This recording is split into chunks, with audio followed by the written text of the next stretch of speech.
On est au Salon des maires ici.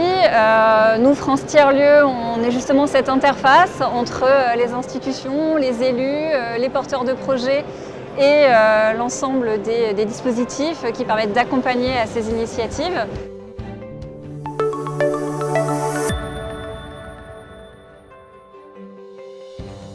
Déjà, il y a un enjeu d'aller rencontrer les acteurs du territoire. À l'origine d'un tiers-lieu, il y a un collectif, il y a une communauté, il y a des acteurs engagés. Et l'écueil, ce serait de vouloir porter seul, en fait.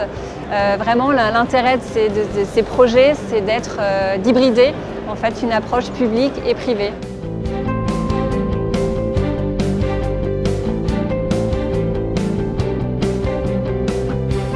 Les tiers-lieux, c'est des outils formidables pour les territoires, à plusieurs titres.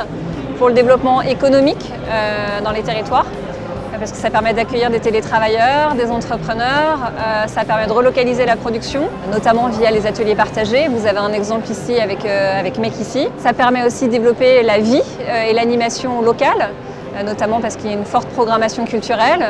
Vous avez un acteur aussi, Signioco, qui est acteur de la programmation culturelle dans les tiers-lieux. Ce sont aussi des lieux d'insertion et d'accompagnement dans des problématiques sociales ou d'accompagnement dans la médiation numérique. Vous avez le Pop Café ici aussi qui fait ce genre d'activité au sein de tiers-lieux. Et puis ce sont aussi des lieux qui permettent de mettre en œuvre la transition écologique, notamment, vous avez comme exemple la mine ici présent.